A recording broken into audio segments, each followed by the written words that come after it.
The Broward School District is demanding that parents turn over psychiatric records to prove that they suffered after their children were killed in the 2018 mass shooting in Parkland, Florida. Brigida Santos joins me now to talk about this story. Brigida, this is a nauseating story because this lawyer, Eugene Pettis, who's the defense lawyer, understands that asking for the psychological the psychiatric records of the parents who've been through this awful suffering. He knows it's harassing, he knows it's overreaching, and he knows that it should not be anything that this court grants. What is your take on this story? It's truly a nauseating story. It's nauseating to see a defense lawyer take a position like that. Yeah, absolutely it is. Look, the Broward County School Board is demanding that patients turn over that parents of those students who were killed turn over their psychiatric records in response to a civil lawsuit by those parents who accuse the school board of failing to identify and stop the threat posed by the gunman who killed 17 students and staff members on Valentine's Day at Marjory Stoneman Douglas High School in 2018. The victims' families say the demand is harassing and burdensome, while the school district says they're necessary in a claim involving mental pain and suffering. The families have also been asked to submit evidence of financial strain, things like receipts for funeral expenses and tax returns that demonstrate loss of income, and 10 years of prior mental health records, which is unusual. The district is also asking for information on the deceased, things like cell phone numbers, death certificates, healthcare provider names, and more, basically to determine the value of each victim's life. Mike. Yeah, I'm hoping the Broward County judge that's hearing this understands the predatory nature of what this Eugene Pettis is doing. Eugene Pettis is the defense lawyer for the school board. He's been at this 30 years. He understands that this is way overreaching.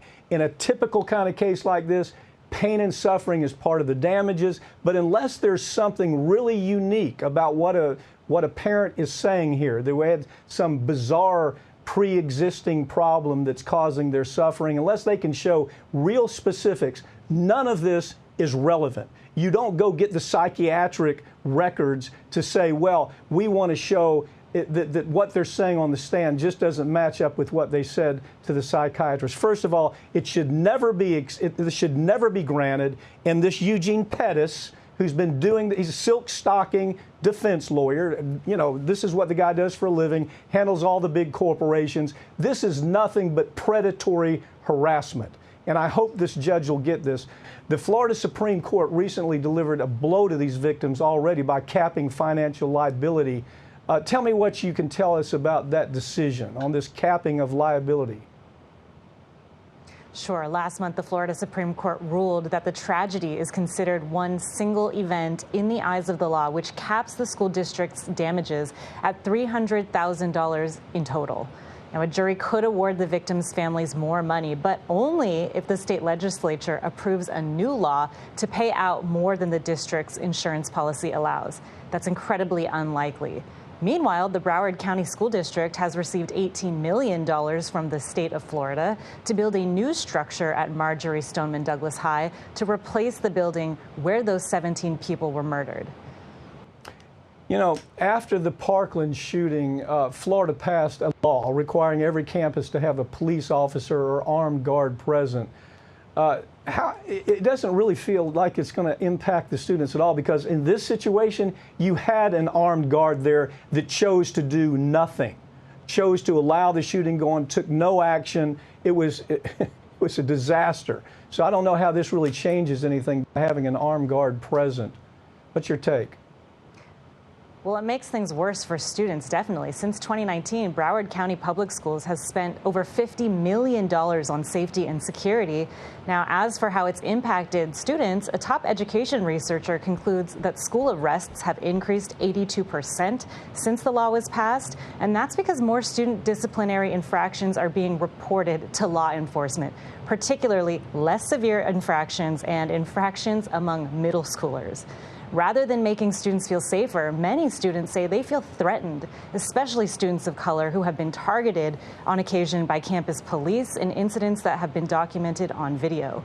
Campus officers also carry long rifles, including AR-15s, like the one used by the gunman to kill those students and staff members at Marjory Stoneman Douglas High School. So it's incredibly intimidating for students to see officers walking around with those.